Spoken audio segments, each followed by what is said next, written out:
Thank you, President Chakma, Chancellor Rotman, members of the Board of Governors, Dr. Ferris, distinguished faculty, relieved parents, proud relatives, and impatient siblings. I'm truly honored to be given this degree. Most importantly, I want to congratulate all of you, this graduates of 2013, for what you have accomplished and endured to be here today. I'm also delighted to be here, but why is the question? I'm not a rock star or a Nobel laureate scientist. Perhaps I'm here as an object lesson to demonstrate that hope does spring eternal. Because if I'm up here receiving this honorary degree and addressing the graduating class of one of the top 200 universities in the world, then there's clearly enough hope for all of us.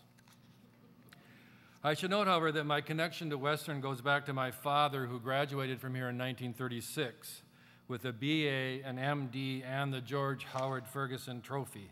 So I think he was quite busy. As the saying goes, optimists see the glass as half full, while pessimists see the glass as half empty. Ever polite and accommodating, the Canadian response is, "I'm sorry, is that your glass?" I'm thinking that the response should actually be, "Fantastic, how wonderful to have a glass of clean, fresh water." I say this because the biosphere is under siege. The depletion of natural resources, the proliferation of environmental impacts, and the inability of governments and banks to deal with our enormous public and private debt have created enormous challenges for all of us.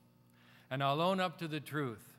My generation, the baby boomers, has now used half of the planet's non-renewable resources, making it the most wasteful generation ever, and arguably the worst.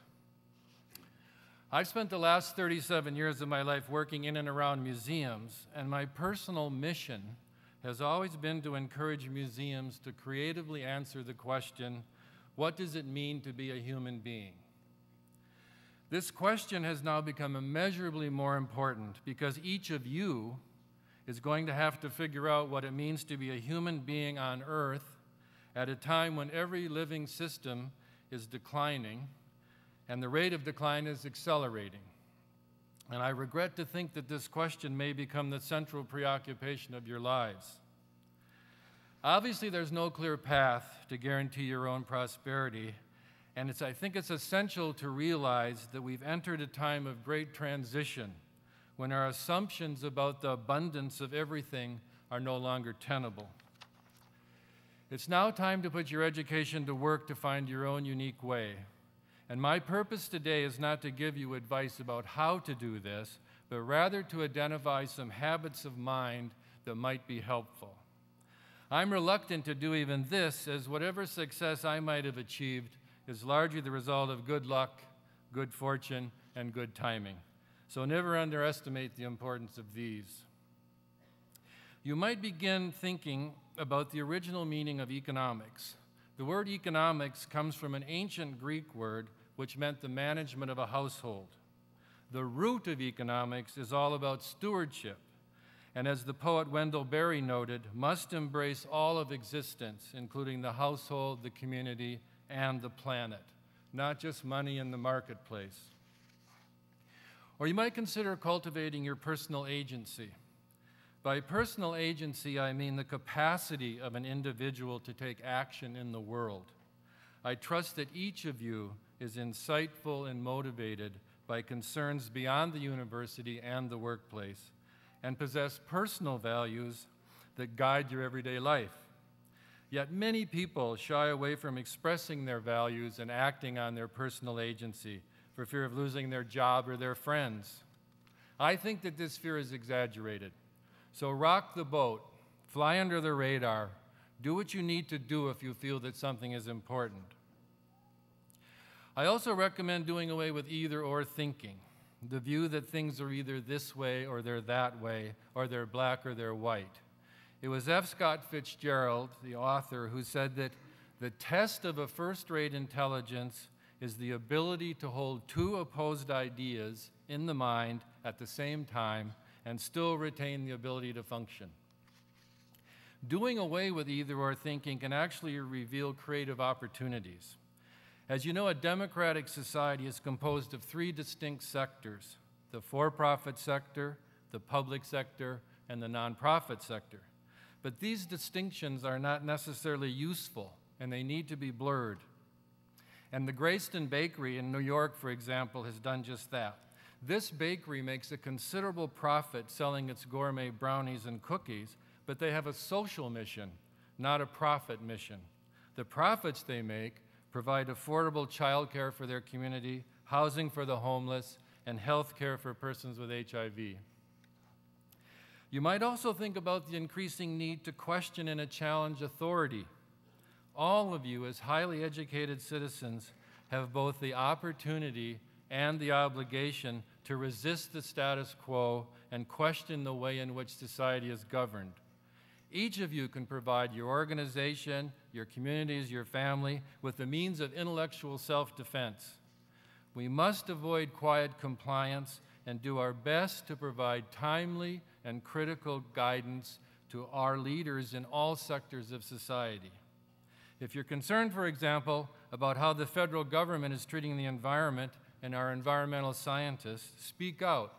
Email your MP, tweet, demonstrate, do something.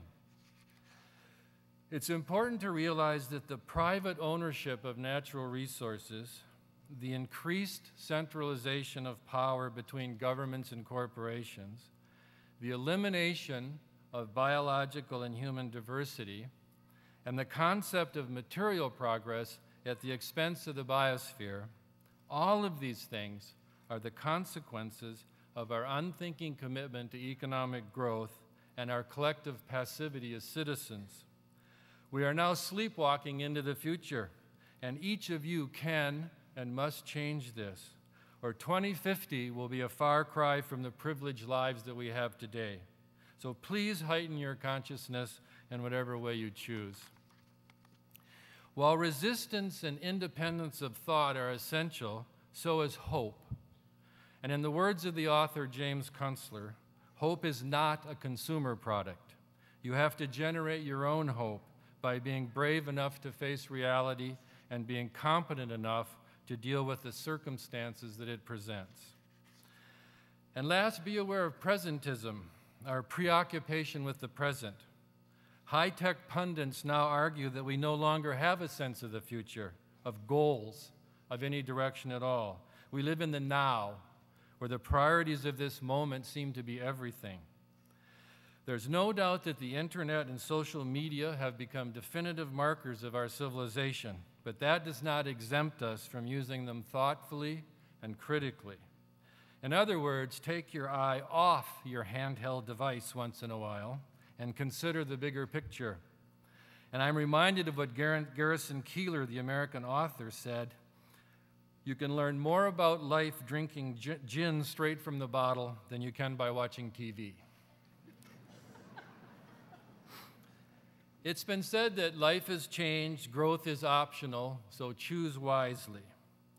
When I think about some of the choices I've made, whether it was getting busted as a Berkeley undergraduate during a Vietnam War protest, or leaving graduate school to live off the land with a group of North Slavey hunters near the Arctic Circle, these choices were about trusting myself and taking the fork in the road. The future will always be unknowable, but don't let this imponderable get in your way. In weighing your options and making your choices, don't get distracted by money, houses, or cars. All of these things are highly overrated in our material world, and they are routinely destructive of people's dreams and potential. And these things do not lead to happiness, as research has clearly demonstrated. Do something you're afraid to do every year. You have lots of time to experiment. Listen carefully to yourself and to others, and get comfortable with not being certain. Make these things part of your emotions and part of your experience of being in the world. And remember what the author Anna Quindlen said: you cannot be really first-rate at your work if your work is all you are. I can also assure you that in a manner which defies Western logic, giving will engender receiving, and receiving will engender giving. And I'll leave the last word to the essayist Arthur Koestler, who wrote, quote, "It all looks beautifully obvious in the rearview mirror, but there are situations where one needs great imaginative power combined with disrespect for the traditional current of thought to discover the obvious, end quote. I wish each of you the very, very best of success in discovering the obvious. Thanks very much.